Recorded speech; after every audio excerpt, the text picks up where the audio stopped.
You just want to blame Joe Biden because it's easier for you? Because it just fits your narrative better? The 13 soldiers, people who were there as American citizens, the blood is on Donald Trump's hands because he negotiated the deal. Plain and simple. He negotiated it. We would not have been in that position if he had not negotiated that deal. Those West Virginia National Guard troops would not have lost their lives if Donald Trump didn't send the National Guard into DC. Plain and fucking simple. There's no debate around it. Those are the facts. Those are the facts. Period. All right, I'm going to do a little bit more here. Okay, this is a comparison. So Trump, as far as the key decisions, Trump chose to strike a direct deal with the Taliban focused on getting U.S. troops out on a fixed timeline, May 1st, 2021. Accepted major Taliban demands. Sound familiar with the Russia-Ukraine situation? Interesting. Accepted major Taliban demands, troop withdrawal, prisoner release, delisting, etc., in exchange for limited, vague counterterrorism promises and intra-Afghan talks that never took off. Biden inherited a signed deal and 2,500 troops on the ground. Decided not to walk away from the Doha Agreement or dramatically increase forces. Instead, he delayed the departure but kept the basic commitment to leave. Treatment of the Afghan government. Trump negotiated bilaterally with the Taliban, sidelining the Afghan government.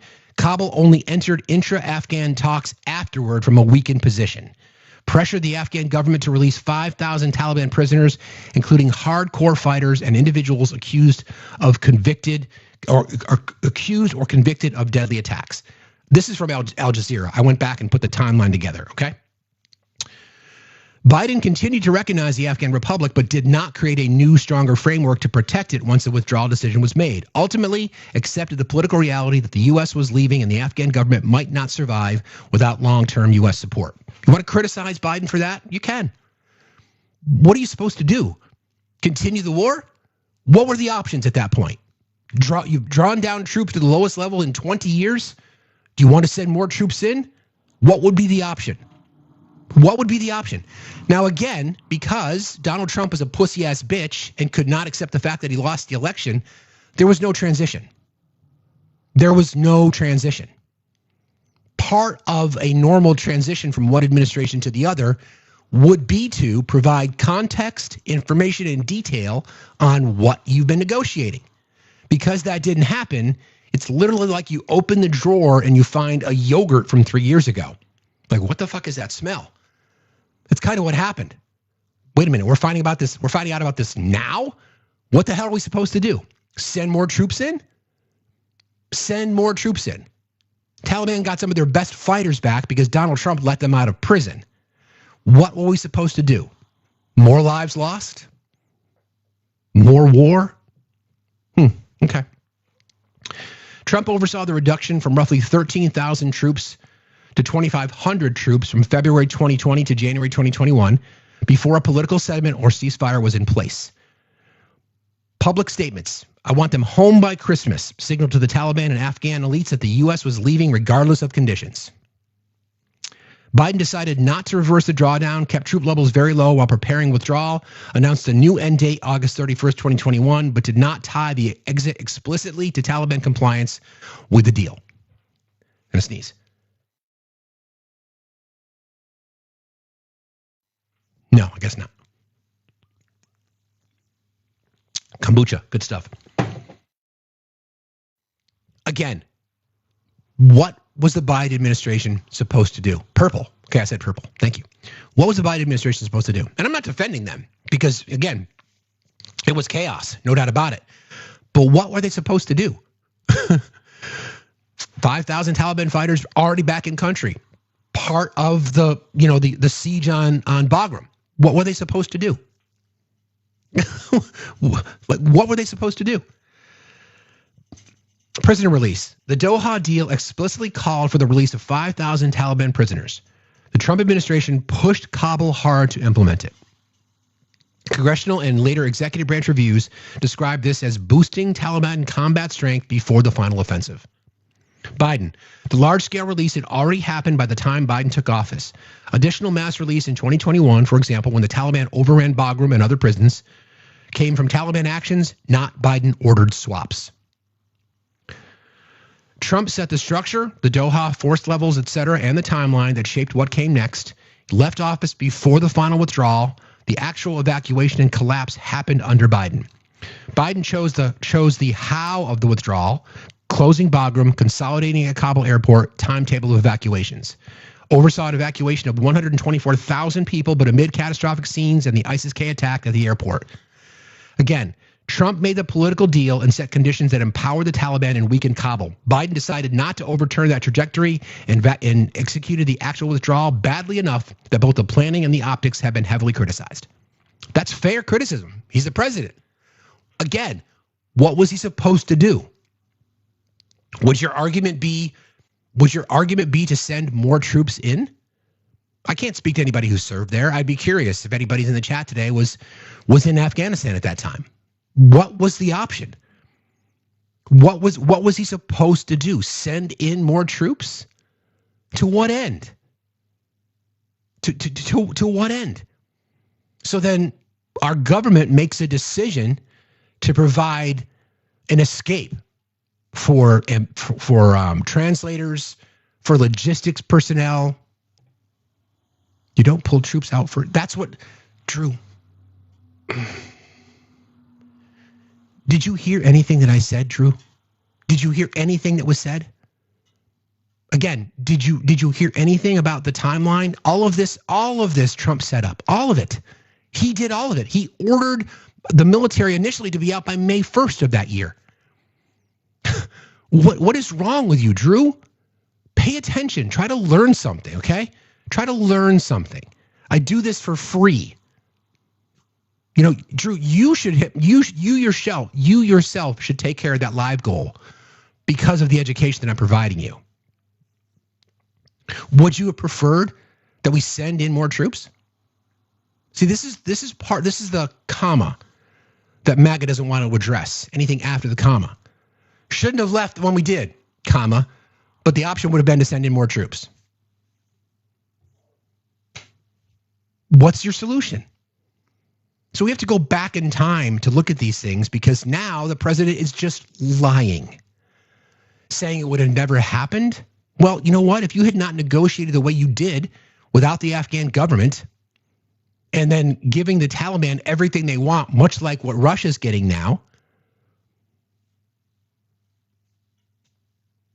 what are you supposed to do? Again, here's another one. He took our brave troops first, which was a mistake. Who took out our brave troops first? Donald Trump did. You're right about that, 11, whatever your name is. What were the options? Somebody want to explain it? What were the options? The deal that was negotiated under the Trump administration. They are the ones that did it. The art of the deal. I am Mr. Negotiator. What were the options? Would you have wanted more troops to be sent back in? Is that what you've wanted? Can you imagine if that had happened? You guys, again, this is the issue. This is the issue when you become indoctrinated into the cult. It doesn't matter the outcome. You wanted to blame the death of those 13 service members on Joe Biden. You don't understand what happened. They would have never been in that position if it wasn't for Donald Trump. West Virginia National Guard members would not have been in the position they were in if it wasn't for Donald Trump. Ms. Backstrom would not have lost her life if it wasn't for Donald Trump. Period. Full fucking stop. Get on board, MAGA. Wake the fuck up and understand your guy is pathetic. Pathetic. Absolutely pathetic. And Drew, you've got a lot to say in the chat. Jump in the box and tell me why I'm wrong about this. Defend it. That's all I'm asking. Just defend it. Tell me the timeline that I just laid out for you is incorrect. Tell me. If you want to, knock, knock. Of course you never will. It's unfortunate. All right. What do we know about the 5,000 released fighters? The Doha agreement called for Kabul to release up to 5,000 Taliban prisoners in exchange for about 1,000 Afghan government captives. The Afghan government was reluctant, especially over the hardcore cases, but ultimately complied under strong U.S. pressure. Imagine that. Being pressured by the Trump administration to release 5,000 Taliban fighters that were fighting against the Afghan government, which was an ally of the United States, who was Taliban fighters who were going after U.S. soldiers, Taliban fighters who were paid a bounty by Vladimir Putin for the heads of American soldiers, and the Trump administration negotiated their release. Weird. I'm sure, Drew, you debate that too, right? You think that that wasn't part of the deal? Okay. Why don't you look up the Doha Agreement? It's spelled D-O-H-A. D-O-H-A. It's only 4 letters. Should be easy to spell. The Afghan government was reluctant, especially over the hardcore cases, but ultimately complied under strong U.S. pressure. Hardcore group of about 400. In August 2020, again, during the Trump administration, after a Loya Jirga Grand Assembly, Kabul agreed to release 400 hardcore Taliban who had been held back because they were implicated in major attacks, including those that unalived foreign soldiers and aid workers. Recidivism and the return to the battlefield. Different sources give overlapping but not identical figures. Afghan officials in January 2021 said around 600 freed Taliban had been rearrested after returning to the fight or other militant activity. Reporting in Foreign Policy and others, quoting Afghan and Western officials, said hundreds of freed prisoners had rejoined the Taliban as fighters or commanders in direct violation of the Taliban pledge to the U.S. Great deal Trump negotiated there. Whew. A 2021 House Foreign Affairs hearing and subsequent staff memo explicitly described the release of 5,000 hardened Taliban fighters as, quote, boosting the militant group on the battlefield ahead of the 2021 offensive. The April 2023 White House after-action report of the withdrawal notes that Trump, quote, pressured the Afghan government to release 5,000 Taliban fighters from prison, including senior commanders, which later contributed to Taliban's battlefield strength. Again, MAGA, please explain. Please explain that. Please explain. Is that not true? If I reported on something that's inaccurate? Now, I know what you like to say, that the person in charge is the one that has to take responsibility. If that's your game, then we should play that out, right? If that is true, if you really believe that, then obviously Donald Trump is responsible for the death of that National Guard soldier, right? Right? The Donald Trump is responsible for the economy crashing, right?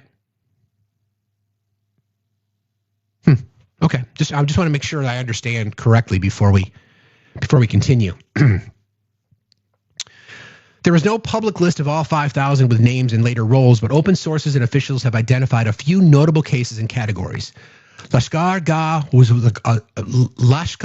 was a commander, a Taliban commander who oversaw the summer 2021 assault on the capital of Helmand, was identified in media reporting as one of the 5,000 prisoners released in 2020 under the Doha Exchange. Counter-extremist research describes him as a high-ranking Taliban figure linked to Helmand operations, citing the same Wall Street Journal report about a commander released from prison and later leading the attacks. The 400 hardcore prisoners. These 400 weren't all famous names, but they fit patterns. Afghan and foreign officials indicated that among them were people convicted or accused of the May 2017 Kabul truck bombing that killed more than 150 people, attacks that killed French and other foreign nationals, prompting formal protests from those governments around their release. And many of this group were believed by Afghan security officials to be experienced commanders, bomb makers, or facilitators, likely to return to the fight once freed. Those people were part of the group of people that Donald Trump said, nothing to see here. You guys can go free. What's in it for me? Afghan officials repeatedly warned that a significant share of the released Taliban were rejoining their old units, which happened, strengthening the Taliban shadow governments at district levels, which happened, and providing experienced leadership for local offensives, which also happened. Important caveat, other prominent Taliban ex-prisoners were not part of the 2020 swap. There's a few, quite a few. I don't know how we can't let this history we can't just let this fade into history. I don't understand why it is. No, I do understand. Let me back up a second. The circumstances regarding the withdrawal of Afghanistan were tragic because 13 Americans lost their lives. It's easy to finger point, right? We can certainly say that chaos ensued. No doubt about that. And if you want to hang the chaos on the Biden administration, I think that's fair criticism. Again, I ask though, the situation, the house was burning when the Biden administration took office in January of that year. Okay? The house was already on fire. What would the options have been? Should we have sent more troops back in? No. Would they likely still be there? Probably. Probably. Right? More American soldiers and support personnel would have likely lost their lives. I think you can make that assumption. Right? So what was the option? What was the option? What was the Biden administration supposed to do? If they had gone, May 1st was the announced date of the withdrawal. Public. What were they supposed to do? Honestly. And this leads us to what happened a couple of days ago. The lies that the president told people about what happened. These Operation Allies Welcome was humanitarian. People were vetted. That's how the process went. That's how the process went. They were vetted, they were vaccinated, they were treated for medical conditions. These people were part of our operations there. These people were beneficial into saving American lives. We've seen testimony from combat vets from that particular time, talking about how important they were, talking about how important these people were. And now, because MAGA can't take responsibility for anything, you've got blood in your hands. Those 13 people died as a result of Donald Trump's incompetence and the horrible deal that he struck. Taliban members released from prison as part of the deal that excluded the Afghan government. Those people were influential into the loss of life for American military and personnel. Period. Those are the facts. I don't care if you don't like it. I really don't care. I know the generals agree as well. Just, is there anybody that is a MAGA supporter that can generally look at the facts that I just laid out and contradict them? Go ahead. Go ahead. Those are the facts of the case. And specifically as it relates to what happened in DC, the tragic loss of life of a West Virginia National Guard member,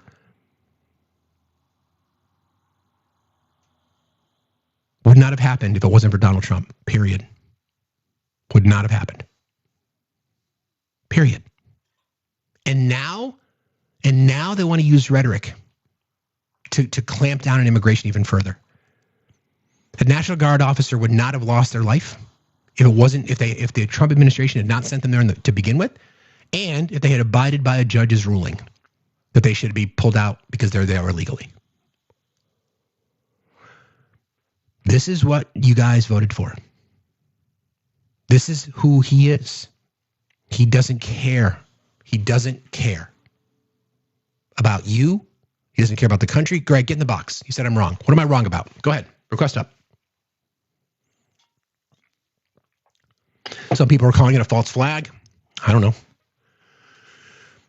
Don't know. But you notice all the cowards, all the MAGA cowards that are in the chat, they're probably offshore. It's a really simple question. It's a really simple question. If you think I'm wrong, based on the timeline that I just laid out, then I would like you to explain it to me. I'm drinking kombucha. Health Aid kombucha. I'm not sponsored. Passion fruit and tangerine. It's good. So seriously, where is the line then? I want to know. Greg, you won't jump in the box. Why? We don't need to talk to you. We're here to educate. The chat appreciates it. Everybody keep tapping and clap. Tapping is clapping, sharing is caring, liking is loving. All right, let me just check something.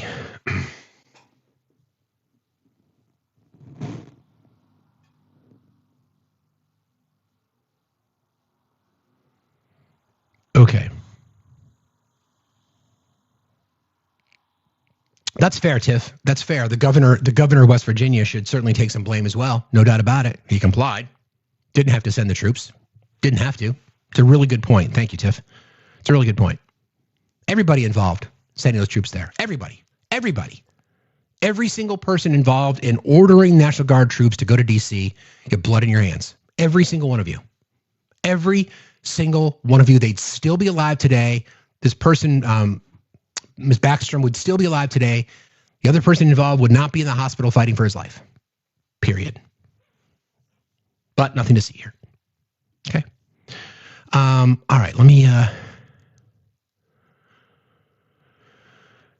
Okay, I want to shift gears a little bit to, well, here's a little bit of fun. Let's have some John Oliver fun, because he's talking about RFK.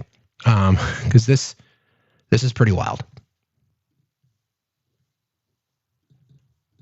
All right, here we go. This is John Oliver in his in unquestioned style.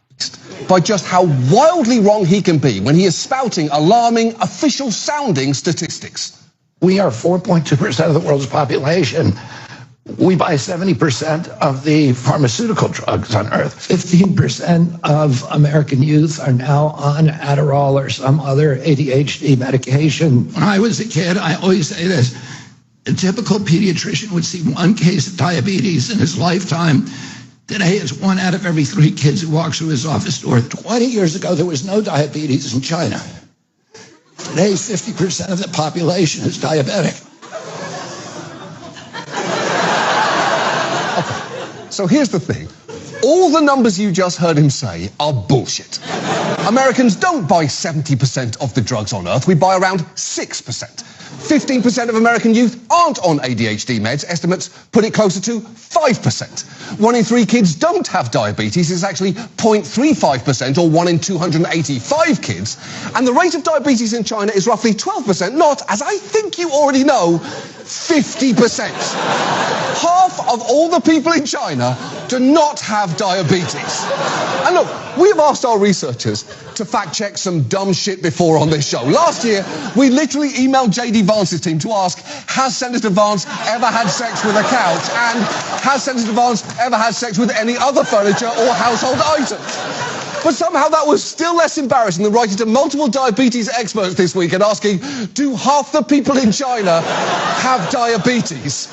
And in return, getting a bunch of versions of no and one response from a doctor that called Kennedy's statement ludicrous, adding, these stats might be related to the worm in his brain.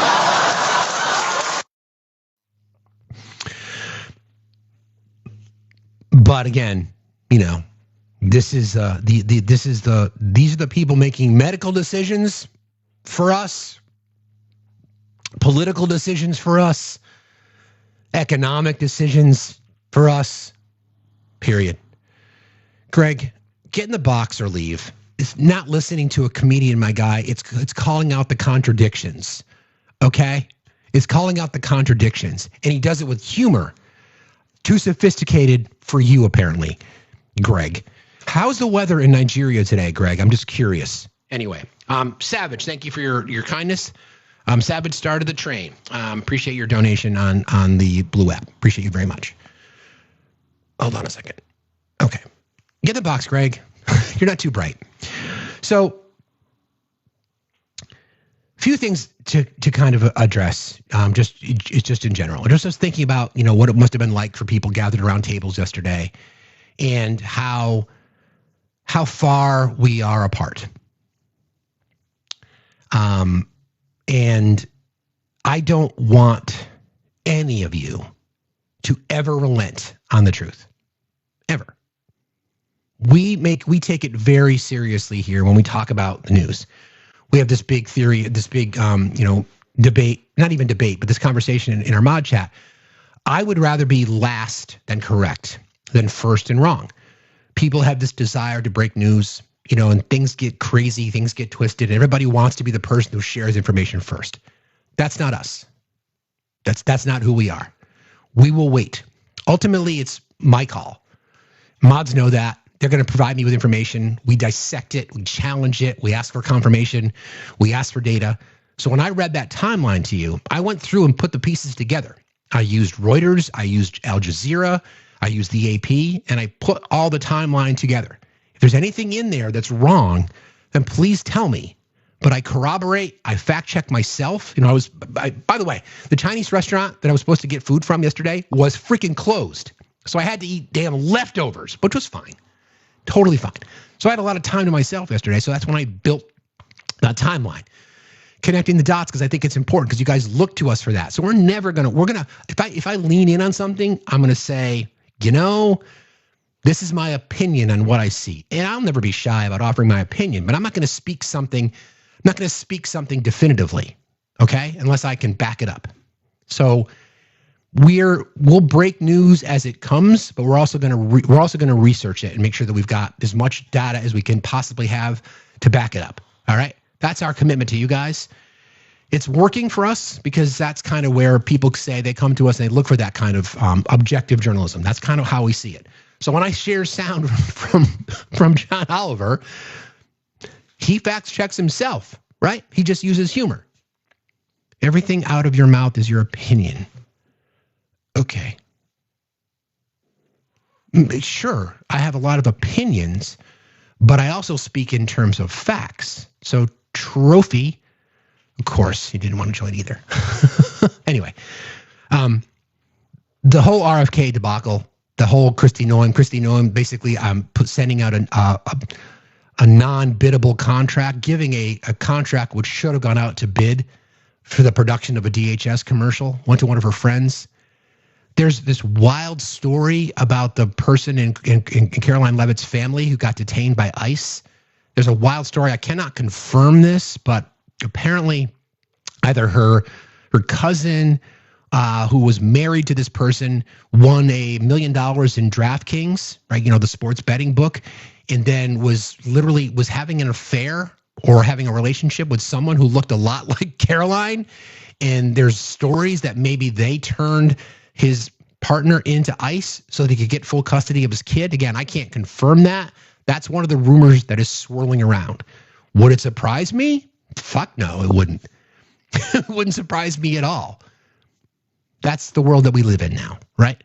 So, okay, so that's John Oliver, I think, doing the breakdown. Now I want to shift gears a little bit and talk about the U.S.-Ukraine negotiation, because if you think about what I just went through with the Taliban and the Afghan withdrawal, there's a lot of similarities here. A lot of similarities. What's in it for the Trump administration? I missed a comment. Yeah, exactly. Some way, knowing that he's not going to get custody, the only way he's going to get custody is if he kicks his baby mama out of the country. Yeah. So Margaret Brennan, who's been a Pentagon reporter, she's on CBS. I really respect Margaret Brennan. She's an excellent journalist. And she's got a lot of foreign policy experience from a journalistic perspective. And she's talking about this deal. So I'll just let you I'll let you listen to her side of the story. Snapping rounds of diplomacy that I have ever covered. That Thanksgiving deadline is gone. President Zelensky said he is ready to talk over these really sensitive details with President Trump, but you heard President Trump says he'll have to wait. And as you saw from those Russian bombings overnight, there's a significant obstacle here. This man, Vladimir Putin, he hasn't agreed to any of the terms that the U.S. and Ukraine hammered out in recent days. Overnight, we did hear Putin's foreign policy advisor, Yuri Ushakov, Nancy referred to him there. He seemed to really downplay that Abu Dhabi meeting between Russian intelligence and the Secretary of the Army, Dan Driscoll, and said Russia hasn't discussed an official peace plan in any detail with anyone. There's another unusual element here. The lead negotiators aren't diplomats. Driscoll, this man here, is a very close friend to Ukraine skeptic Vice President J.D. Vance, and as Army Secretary is working in parallel with Trump's son-in-law, Jared Kushner. Nothing to see here, though, right? People who don't even have clearance as an actual envoy of the U.S. government, they're just friends, Cool. Who does not work for the United States government, alongside Envoy Steve Witkoff, who is new to diplomacy. And those Bloomberg transcripts that Nancy mentioned revealed that the Russians expected that initial proposal from Kushner and Witkoff to be pro-Russian. And that transcript shows they were coaching Putin's advisor how to persuade Trump to give it a chance. So we don't really know if there's a real Russian interest here. Boy, Margaret, that sounds very messy and very complicated. So with that as a backdrop, wow. What's next for U.S. negotiators? Well, Gail, U.S. officials are insisting, as recently as this morning, that progress is being made and that Steve Witkoff is going to go to Moscow with the latest version of the U.S. proposal for Putin. There is a lot of detail still to be worked out. European leaders are trying to kind of close ranks around Zelensky to help him work out security guarantees to prevent Russia from attacking or invading again, to press for the return of Ukraine's kidnapped children, and also to provide access to frozen Russian funds that are stuck in bank accounts in Europe that Ukraine could use to rebuild. So again, and somebody mentioned this comment in the chat about, isn't Steve Witkoff a real estate mogul? Yep. That's his claim to fame. That's how he knows Trump. Why is he negotiating on behalf of the Russian government? He's not an official. Why is Jared Kushner involved? He's not an official. Why is this being spoon-fed, translated from Russian to English? Why are members of the U.S. Senate Armed Services Committee being like, we weren't informed of any of this? You wonder why? You wonder why Jeffrey Epstein has so many deep ties into Russia? You wonder why? You wonder how deep this cover-up goes? The deference paid to the Russian government? Don't forget, part of the deal would be not only for Russia to get the Donetsk, which they just bombed 2 nights ago, right? But also land they haven't even taken. Exactly, follow the money. Land they haven't even taken. Why do you think, let's think about this for a second. The Trump administration, the Trump family, expanding their wealth by billions of dollars since he's taken office. We know that Russia's got some dirt on him. We know that they do. There's no doubt about it. They're using it as leverage. Whether they do or they don't, they obviously do. Why do you think there would be pro-Russia sentiment in regards to negotiating a deal? Why do you think that is? Follow the money. You want the war to end? How come just 2 days ago, there was missiles lobbed into that part of the country from Russia? Exactly. Witkoff's links to Russia go back many years. Nothing to see here, though, right, MAGA? Nothing to see. Nothing to see. Okay. I've got a little bit more reporting on this. This is what's this gentleman's name? Max. He's a senior fellow on foreign relations. His name is Max Boot. He joined Katie Tur, and I found this clip as well because again, it's just more on the same story, but here's just a different side. For a U.S. negotiator to be coaching a Russian or any foreign official on how to deal with the president? I could see this happening with an ally, but Russia is an enemy, not an ally. So this to me is bonkers, and it feels like Steve Witkoff isn't clear on whether he's supposed to be an envoy to Russia or an envoy from Russia. And this, what he did with this phone call was actually damaging to Ukraine, because he urged Ushakov to tell Putin to call Trump before Zelensky landed in the U.S. And Putin did that. And remember, before that meeting at the White House with Zelensky, there was talk about providing Tomahawk cruise missiles to Ukraine.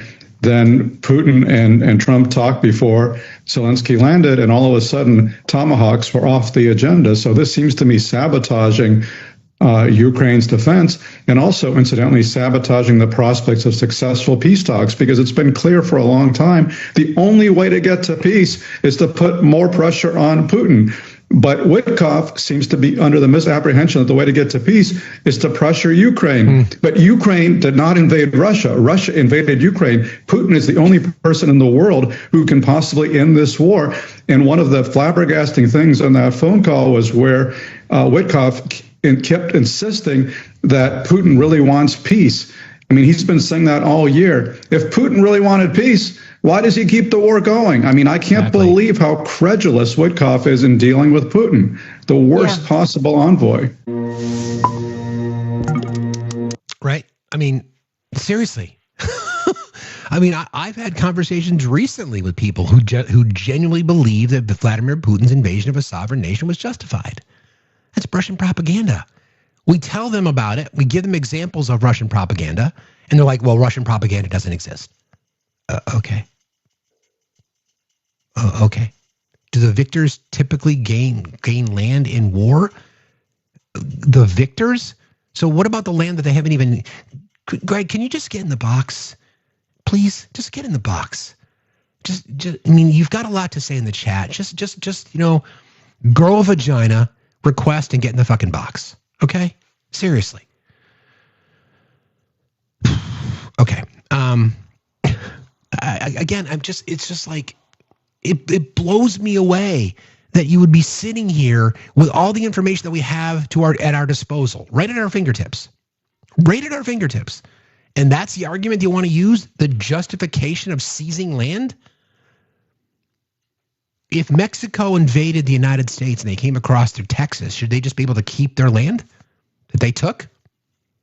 Should they be able to just take Fort Worth and they can take Houston and whatever else? Should they just be able to take it and keep it and then we'll give them a little bit more, even though they didn't occupy it? What's wrong with you people? Do you ever think things through? What if the Mounties rode across the Vermont border? Should I just give it up? Why is it so difficult to put pieces together? Oh, I know. It's because you see no crimes, you hear no truth, and you speak no facts. Okay. So let's unpack that a little bit more, because it's this transcript of this phone call that happened. The transcript first published by Bloomberg is from a call dated October the 14th of this year. It lasted just over 5 minutes. In that call, Witkoff provided advice to Ushakov on how Moscow should frame a pitch to Trump. Think about just that. That in and of itself, right there, under normal conditions, would be enough to say this is the biggest political scandal we've ever seen. The emissary, Trump's key negotiator, is coaching the Russian government on what to say to Trump to get what they want. What? In that call, Witkoff provided advice to Ushakov on how Ushakov. It's Yuri Ushakov. He is in Putin's pocket. He is one of Putin's senior aides, one of the people that are in the circle. Okay. He provided advice to Ushakov on how Moscow should frame a pitch to Trump, presumably to sell a peace settlement plan for Ukraine. The leak also came in the context of an emerging draft 28-point plan for Ukraine that the U.S. had reportedly discussed with Russia. According to the transcript and the reporting, this was the advice. Praise Trump's peace broker image. Stroke the fucking ego. Praise him. If you praise him, you'll get whatever the fuck you want.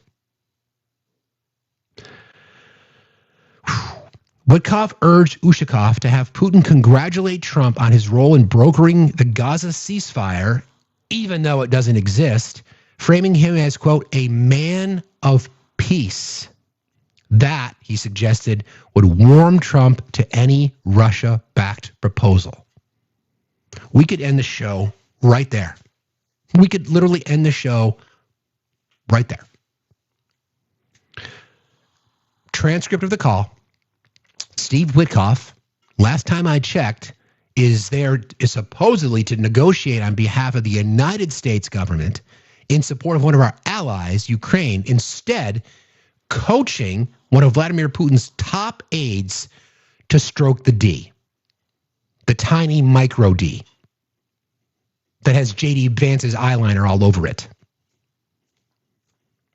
That, to me, again, another impeachable offense, in my opinion.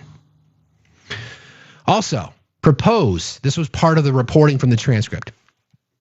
propose a Gaza-style peace framework for Ukraine. Witkoff floated the idea of copying the approach used in Gaza, quote, maybe a 20-point peace plan for Russia-Ukraine. Avoid specifics, emphasize hope and process over substance. Although he reportedly believed realistic terms would involve Russia keeping major regions, for example, the Donetsk, and maybe additional land swaps somewhere else, he advised that when reaching out to Trump, the Kremlin should emphasize a hopeful, exploratory tone rather than hardline demands. Stroke the fucking ego. Just stroke it. Just praise him, tell him how great he is, tell him how wonderful he is, and you'll get whatever you want. And that's what Putin has been doing for years. This is nothing new. This goes back to the 80s. Telling him what a great businessman he is. You don't need American banks. We got the money for you. You don't need to worry about that kind of decorum. Listen, people are out to get you. We'll help you, sow distrust in the American electoral system. Blah, blah, blah, blah, blah. It's a fucking track record. This is what you do to narcissists. I know Amy Dawn's probably here. She's probably thinking, yep, that's textbook fucking by the script. It's how you play it up with a narcissist. Just continue to stroke them, figuratively and literally, right? Avoid specifics. Emphasize hope and process over substance. Again, although hold on a second. Got to do the puzzle piece, which is new. That's kind of a new thing. All right. Avoid specifics. Emphasize hope and process over substance. Although he reportedly believed realistic terms would involve Russia keeping major regions, he advised that when reaching out to Trump, the Kremlin should emphasize a hopeful, exploratory tone rather than hardline demands. Push for a direct Putin-Trump phone call before a planned visit by Ukrainian President Zelensky to the White House. In effect, Witkoff urged the Kremlin to try to get ahead of Ukraine's outreach to Trump. Think about that. The country that is being invaded, the country whose sovereignty was illegally invaded by the aggressor, which is Russia. Witkoff said he urged the Kremlin to get ahead of Ukraine's outreach to Trump. It's fucking treasonous bullshit. Seriously. Taken together, the advice appears to have been geared toward maximizing Russia's leverage, giving Moscow favorable terms while limiting U.S.-Ukraine political pushback by appealing to Trump's ego and desire for diplomatic wins. Trump doesn't care. He just wants to be able to say that he ended the war. Similarly, regarding Israel and the H group, which it's not even close to being over. more innocent life being lost. I know, Article 2, Section 4. You're right, Cameron. This shit is so this is so disturbing. It is so fucking disturbing, okay? What the underlying peace proposal, the 28-point plan, looks like, while the leaked call itself doesn't necessarily lay out the full 28-point plan, the broader reporting around it, this is from CBS, and related conversations reveals what was being considered. Notably, accepting Russia's control over key contested areas as the de facto border, including Crimea, most or all of Donetsk and Luhansk, and occupied portions of Zaporizhzhia and Kherson. Again, areas that they've taken, so to speak, and areas that they haven't. Let's just give it to them. Where are Russia's concessions? None. A demilitarization and troop reduction requirement for Ukraine, limiting Ukraine's military size, renouncing Ukraine's aspirations to join NATO, amnesty for combatants, mutual security guarantees, and possibly leveraging seized Russian assets plus EU funds for the reconstruction of Ukraine, though under a framework heavily shaped by Moscow's preferences. Many of these points align with positions long held by Russia, which is precisely why critics characterize the plan as heavily skewed in Moscow's favor. What does Russia have to give up? It's always been Russia, friends. It's always been Russia.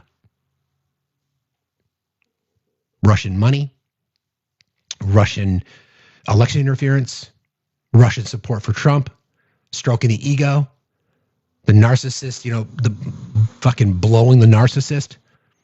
Seriously. That's it. This is the entire. Do I have I think I've got a background for that, actually. Hang on a second. Yeah, there you go. It's always been Russia, Russia, Russia. It's always been that. It is Free Speech Friday, which it is every Friday, but we're gonna do this for a little while. It's always been Russia. They have been behind, sowing doubt and distrust in the American system for decades. And they get Donald Trump in the White House. They get him behind the Resolute desk. They get him saying, tell us what, listen, Witkoff to his Russian counterparts. Listen, I'm going to tell you to stroke the ego. And because our guy is such a fucking narcissist and stupid, he will give you whatever the hell you want. This deal is not anything close to what Ukraine should expect. You want to settle this thing? Get the fuck out of the country. That's what the Biden administration did. Said, we're not going to negotiate anything until you leave. We're going to lay on the fucking sanctions like they've never been sanctioned before. That's what the Biden administration had done. It's just chaos.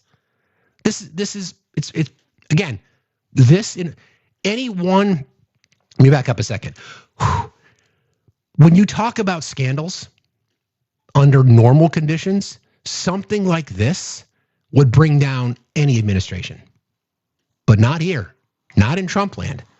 Not when you've got sycophants supporting his every move.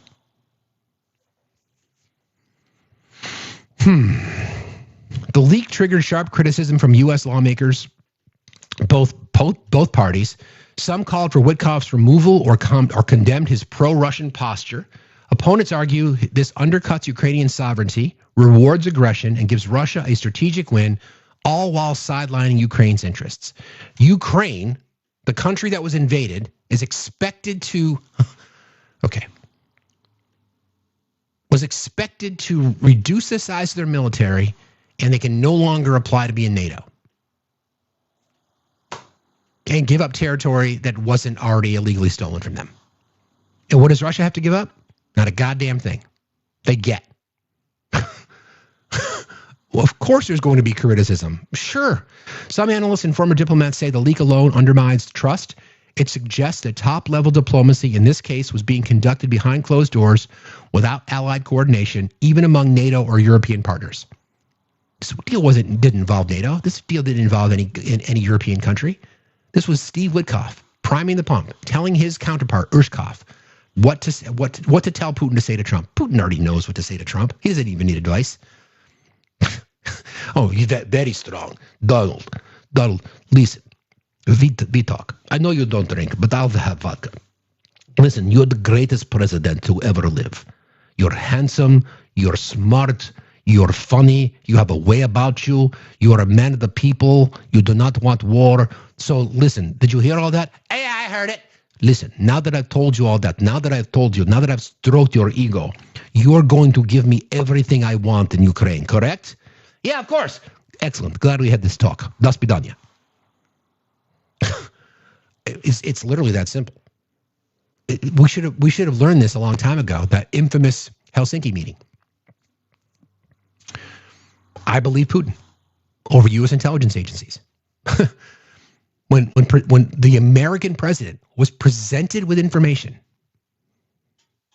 U.S. intelligence agencies, foreign intelligence agencies, Five Eye partner agencies, some of the most respected intelligence agencies in the world, that Vladimir Putin coordinated a bounty on the heads of American soldiers in Afghanistan. That our president was confronted with that, and he said, nope. I don't know why I wouldn't believe Putin. Guy's a fucking traitor. He's a fucking traitor. A treasonous, seditious fucking traitor. And his followers don't care. You just don't give a shit. Why? Why is it so hard? You claim to be an American. You claim to be proud of your country. You claim to care about, you claim to care about your fellow, armed service members. He's a full-on traitor. And the rest of the world is starting to see it. The only people that aren't are his followers here. He's a traitor. Fucking traitor. Pathetic.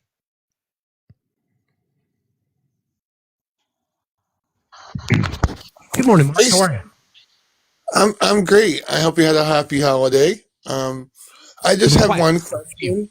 Sure. Now that I'm part of a hate group, what do I do? Is there other people I'm supposed to attack, or because thanks to the Trump administration, as an LGBTQ member, I'm officially part of a hate group now. So I don't know how to perform. I don't know. Are there meetings I'm supposed to go to? Are there other people I'm supposed to hate? I don't know. Yeah, well, I would imagine you'll probably get you'll get the T-shirt, you'll get the cozy, you'll get the hat. It's all. I'd say own it. It's so odd because that's what the rainbow flag is all about, is accepting everybody. Correct. So it's so odd to say I'm part of a hate group, but I guess that's how the administration views us. Yeah, well, that just tells you, it should tell you, Mark, that they're afraid of you. That's what it is. They're afraid of your kindness. They're afraid of your community. They're afraid of the fact that you prioritize humanity, and that's not what they want. So they're afraid of you. Thanks for doing what you do. I watch you every morning on the way to work. Thank you. So I appreciate you. I appreciate you too, Mark. Facts out there. So thank you so much. It's my pleasure. Thanks for being here. I appreciate you, friend. Take care of yourself. Yeah, you guys heard that. The LGBTQ QIA group is now a hate group. Cool. That's good to know. Ignore it. It's rhetoric. Ignore it. They want a fearmonger. They want to they are flailing. They are desperate. They can't do anything right. They can't get out of their own way. They are loaded with incompetence. Loaded with it. So, fallout and risk. The leak triggered sharp criticism of U.S. lawmakers, both parties. Some called for Witkoff's removal or condemned his pro-Russia posturing. Opponents argue this undercuts Ukraine's sovereignty, rewards aggression, gives Russia a strategic win, all while sidelining Russia's interest. Some analysts and former diplomats say the leak alone undermines trust, suggests that top-level diplomacy, in this case, was being conducted behind closed doors without allied coordination. From Russia's perspective, the leak was condemned as hybrid warfare by the Kremlin, though even Moscow did not deny the authenticity of the transcripts entirely. So Russia knows. They're in on it. They're part of it. They led it. The leak provides one of the clearest windows yet into how the U.S., or at least one key U.S. envoy, Steve Witkoff, is interacting with Russia, and suggests the possibility that some U.S.-backed proposals may be significantly shaped by Russian interests. You think? If accepted, the leaked settlement framework would likely cement many of Russia's recent territorial gains, potentially making them de facto permanent, with wide-ranging geopolitical consequences in Europe. The disclosure raises serious questions about transparency, trust among allies, and whether a negotiated settlement built around such a plan could hold, especially given strong opposition from Ukraine and many European partners. It also intensifies the debate over U.S. diplomatic strategy. Is the goal an immediate peace ceasefire, even at a high cost to Ukraine, or a durable resolution that protects sovereignty and deters future aggression? It's like, what? Can anybody be objective? Are there any MAGA voters in here today that can be objective and to talk about how horrible this is? You've been conditioned.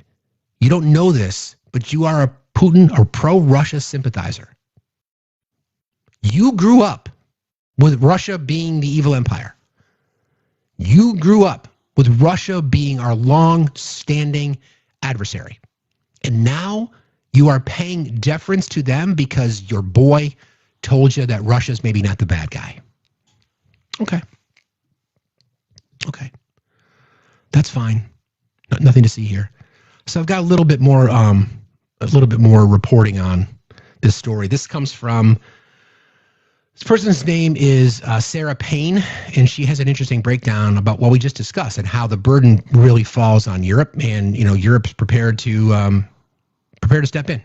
Be the leader of the West? Well, it's going back home to Europe. Europe's going to lead the West. They invented it. They have an extensive set of institutions to do this, and they're already starting to marginalize us by putting out feelers to set up trade agreements with Asian countries, with South American countries. It'll take them a while to do this. Once they do it, we will be on the outside of it if we don't change our minds. And they're going to get stronger institutionally.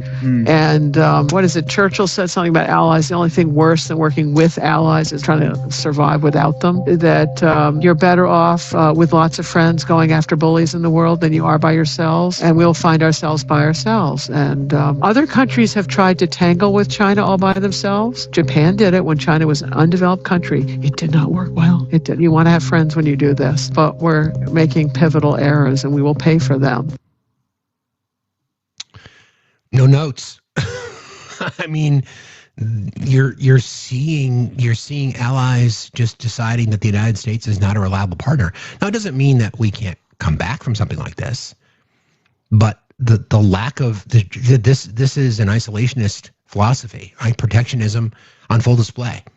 You know, that we saw the same thing post World War I, right? We saw isolationism, and it led to the rise of the Reich. The West, in particular the United States, just ignoring what Germany was doing. It's a little bit different now, but it's the same script, right? We're going to separate ourselves. Tariffs, isolationist, protectionist policies, et cetera, et cetera, et cetera. Europe's like, we can't rely on the U.S. anymore.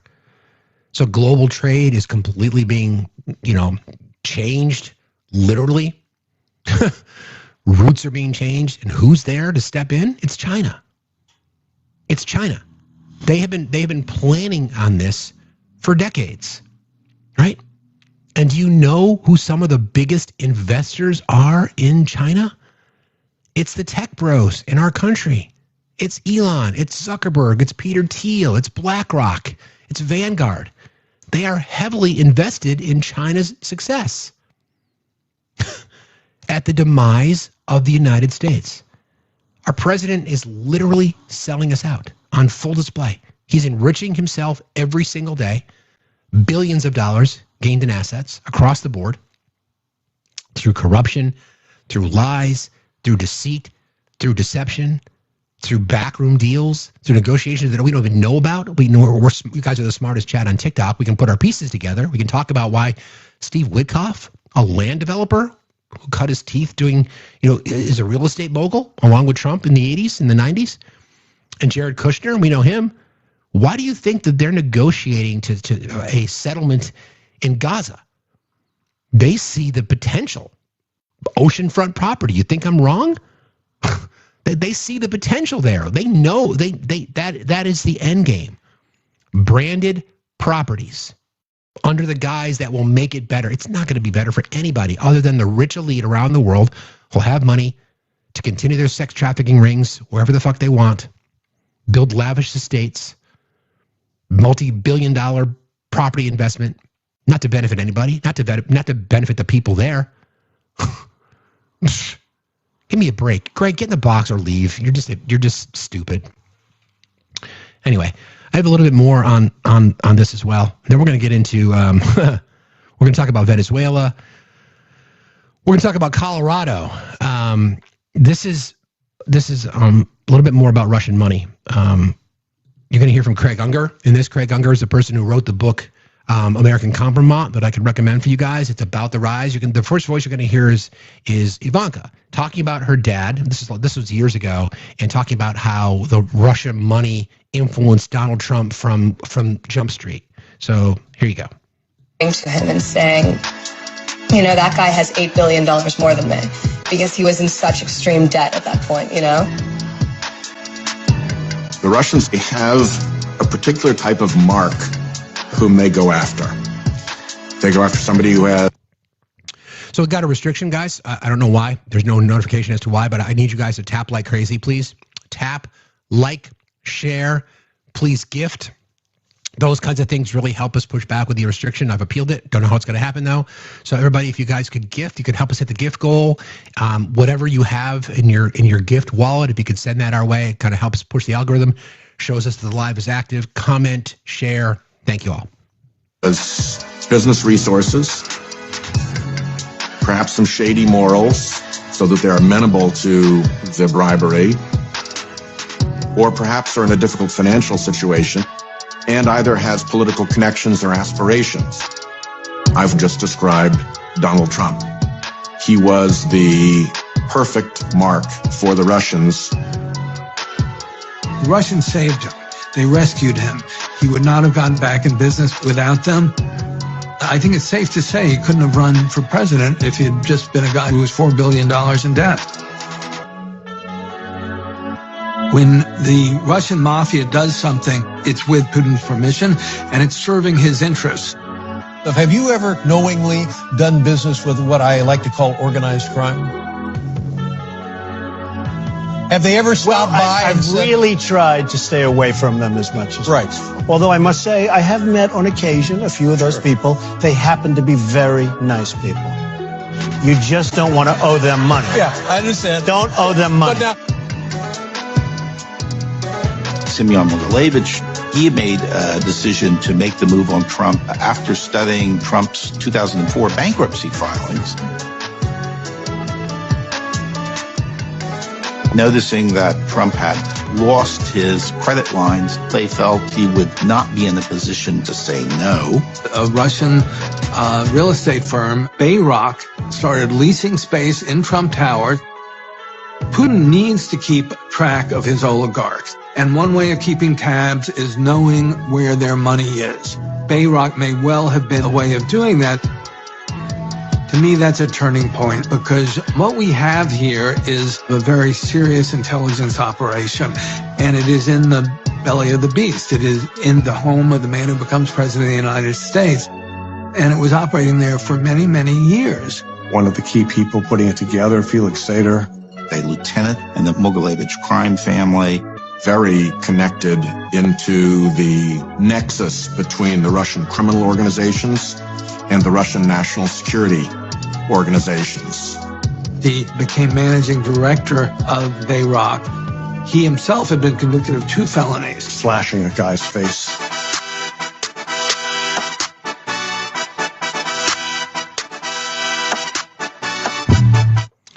So I've painted this picture for you guys many times before, right? There's numerous documentaries that have been done. The PBS, we did this entire breakdown. It was a 4-part series that we did it. We played all the videos on the show.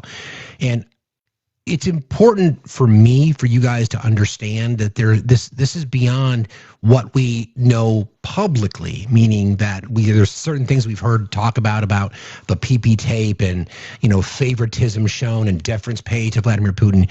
It goes back to the fact that he is a mark.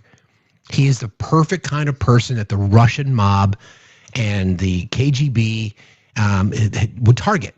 Someone who's got financial struggles. He was in debt like $4 billion, multiple bankruptcies, right? They bought up a lot of his interest through Bayrock, which is a Russian-backed oligarch. They bought up a lot of his property, development money that was invested, of properties that were never built, part of a money laundering campaign with Donald Trump's companies being the center, like being literally the ones who clean the money. All these kinds of things was all about the grooming. Also identify somebody who's a weak on character, who's flawed morally, right? Who you could easily put in compromising positions, which they've done. This has happened for decades. This is nothing new. This is nothing new, right? Someone who especially likes Eastern European girls, fair point, D, right? This is nothing new. And then how does J.E. come involved in this? He's involved because J.E. also had lots of relations with relationship with Russian oligarchs. In fact, there's let's see if I can find the statement.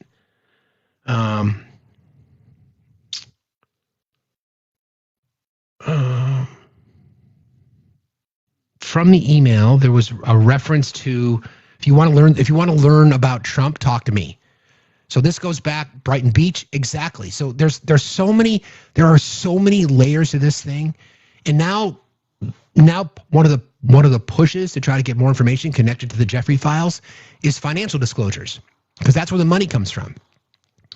This is the most important thing. I want to be very clear on how I say this. The most important thing is the voice of the survivors, because we believe women. That is the most important thing for them to get justice. to expose how big this syndicate actually is. All right. Secondarily, this is bigger than the sex trafficking. It's bigger than that. This is global. Okay. This is global. This involves every industry, all walks of life, and how deeply seated Russian money is into all of it. Okay? So I think that's what I'm kind of looking forward to quite a bit as we get more and more into this, as to how deep this goes. Normally the deeper the better, but not in this case. We want to make sure that the voices of the survivors are the ones that are prioritized, because they should be, because we believe women. But in addition to that, right? In addition to that, it's how deep it goes and who's involved. Every single day, we see our president paying deference to oligarchs. Bolsonaro, Viktor Orban, Vladimir Putin, etc., etc., etc. He admires them. He likes the way that they lead. He believes that his people should respect him the way they respect his comrades, so to speak. Excuse me. This is deep. This is really, really deep. And I think the more we talk about it, I'm hoping that more people will start to realize it. Even if it's just exactly From Russia with Lev is a great watch. Totally agree. There's a few. We might even do a mods. We should think about a movie night in Discord and do some of these documentaries if people are interested. But I want people to know how deep this is, because it's bad. So here's a little bit more reporting on this as well. See if I can find it. Did I play that? I might have played it already. Hang on. I did. Okay. All right, let's shift gears a little bit. Let's have some fun. So this is, as I talk about in this space often about how we need to be sure that we are paying attention to our education system, this is one of those on-the-street reporters who questioned a lot of Trump supporters on healthcare. I'll just play the sound, and you can fill in the blanks. About healthcare today, and which plan do you support, Obamacare or the Affordable Care Act? The Affordable Care Act. And what is it about Obamacare that you do not like? I just think that there's a lot of holes in it, and it needs to be revamped. I think and you think hasn't been thought out. You think the Affordable Care Act is a better plan than Obamacare? Better, but I'm not happy with that either. I'm more towards the Affordable Care Act, but I'm also very sympathetic for people that don't have the ability to have proper medical insurance. So Obamacare is un-American? I think it's kind of un-American to force people. What if they can't afford? What if they want more coverage? And the Affordable Care Act is American. I think it's more American because it allows people to make their own choices on what they want and who they want to work with. The affordable. And why do you prefer the Affordable Care Act over Obamacare? I just don't agree with the whole Obamacare policy thing that's going on. I just don't agree with it. So you disagree with Obamacare? Yes, I do. Do you think insurance companies should be able to exclude people with pre-existing conditions? No. Do you agree that young people should be able to stay on their parents' plans until they are 26? They should be able to, yes. Do you agree that companies with 50 or more employees should provide health care? I do. And so by that logic, you would be for the Affordable Care Act? Yes. The Affordable Care Act. And why do you support that over Obamacare? Do not like Obamacare. I don't like anything that has to be forced for everybody to buy. It's just not good. Do you think Obamacare is socialist? Yes, I do. Do you think the Affordable Care Act is socialist? No. Do you believe that Obamacare will eventually lead to gun prohibition? Yes. Do you know that Obamacare and the Affordable Care Act are the same thing? No, they're not. Thanks, you made me look stupid. It's what we do. Okay, you did good.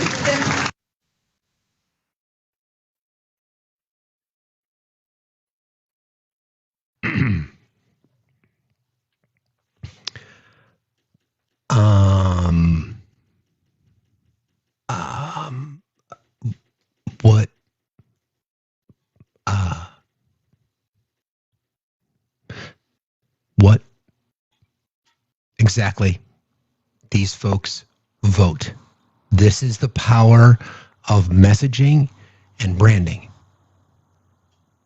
The conservative right, MAC Republicans and the GOP have been able to hang Obamacare as if it was socialism on people, and ignoring the fact that Obamacare and the ACA are the same thing. But nothing to see here, apparently. Oh my God.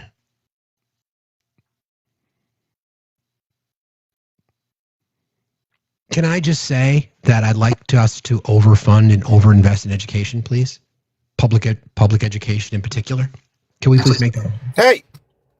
Hey, buddy. How are you? Happy Thanksgiving and all that bullshit. Hey, man. I don't want to mess up your schedule, but I just was curious if you're going to touch on the True Social post from last night around 11:58. Yep, that's where I'm going next. Good call. Okay, thanks. That's all I wanted to ask. I'll see you later. You got it, man. Talk to you later. Buddy. See you. Bye. You too, buddy. So messaging is important, right? Can you just imagine being caught and then realizing like, oh, wow, you just made me look stupid?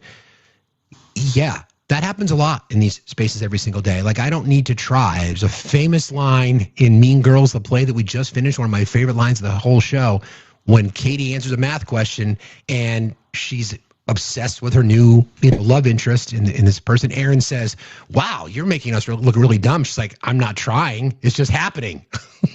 It's just kind of what happens. But anyway, good reminder, Fish Trucker. I'm going to go and take care of that True Social post right now because it was written last night at 11:30, so he could sneak in a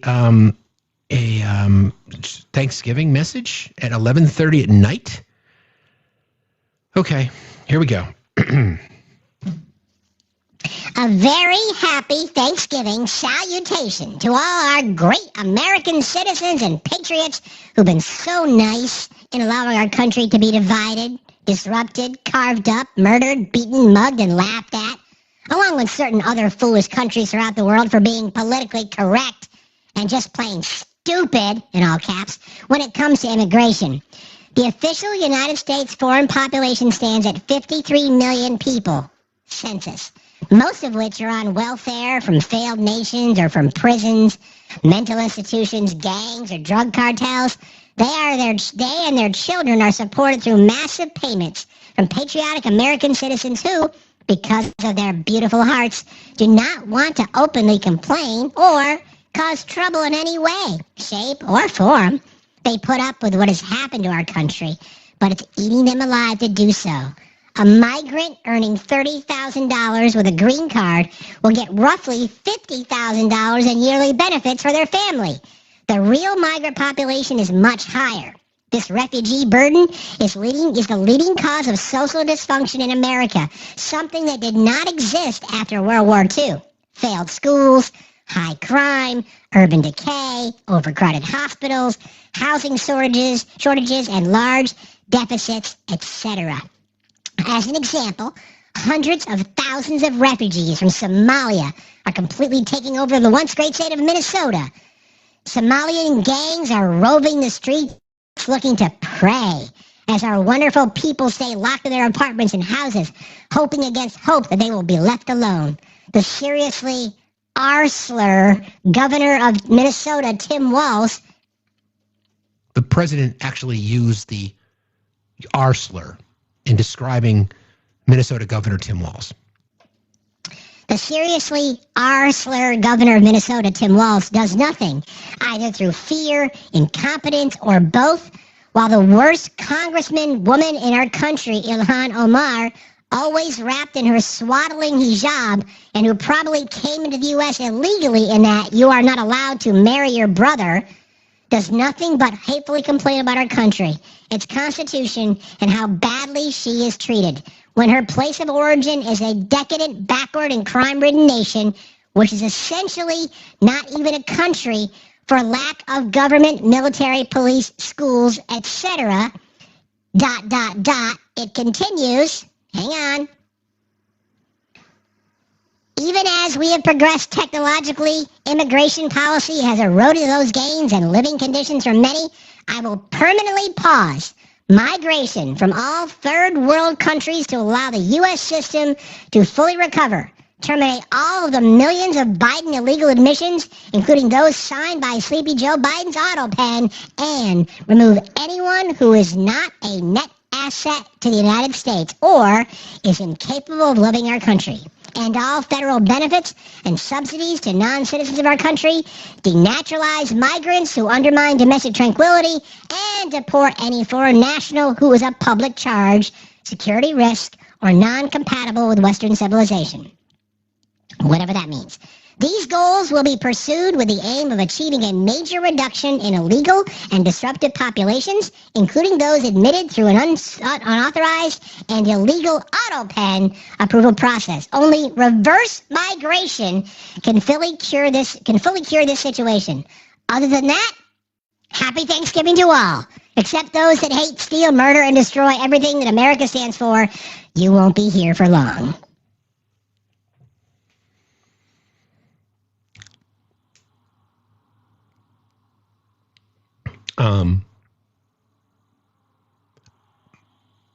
What? I don't even know what to say. He is unhinged. He is dangerous. He is absolutely unhinged. And I mean, just some of the things in that statement alone. Foreign nationals, reverse migration, terminate all of the millions of Biden illegal admissions. Didn't he say earlier that it's impossible to do that with this person that his administration granted asylum to?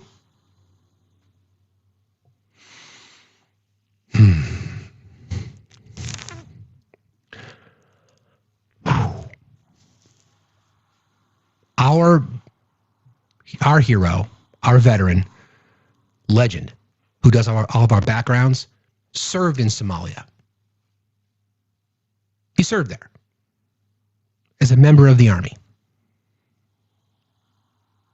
And he has nothing but amazing things to say about the Somali people. It's our president of the United States saying that shit on Thanksgiving.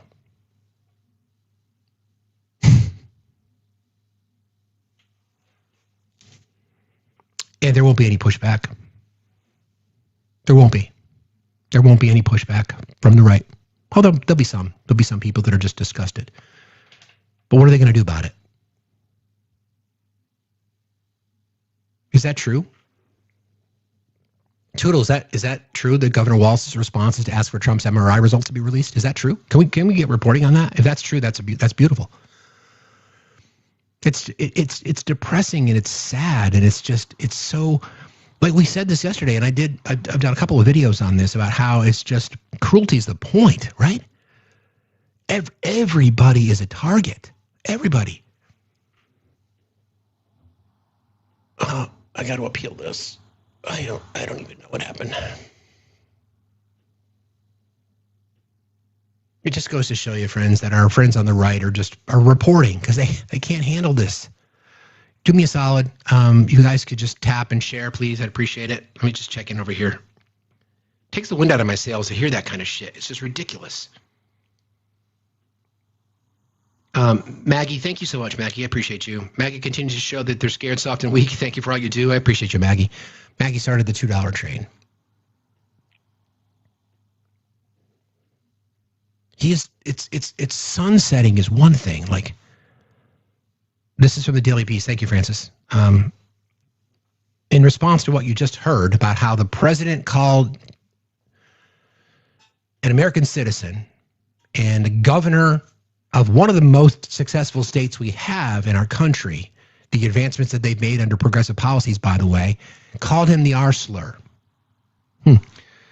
Walz demands Trump's MRI results after unhinged slur attack. Minnesota Governor Tim Walz clapped back at Trump for the use of an offensive slur against him by demanding the president release the results of an MRI scan he was revealed to have undergone last month. During a Thanksgiving night True Social post, in the wake of the previous day's fatal shooting by an Afghan National Guardsmen near the White House, Trump 79 described Walz as seriously R over his supposed stance on Somali immigrants ripping off America. In response, Walz posted on X alongside a screenshot of Trump's late-night post that had targeted him by name with a 4-word repost day that read simply, "Release the MRI results." Walz's jab referenced Trump's disclosure that he underwent an MRI in October. Trump has called the scan perfect, but declined to say which body part was imaged or why he did it. In his Thanksgiving message to reporters at Mar-a-Lago, Trump vowed to, quote, permanently pause migration from all third world countries and re-upped attacks on Minnesota's Somali community and Rep. Ilhan Omar while blaming immigrants for crime. In an accompanying Thanksgiving post on True Social, Trump fixated on Minnesota, claiming that the Somalian gangs are roving the streets and claimed the state was being completely taken over. As well as sliding walls, he threatened to terminate the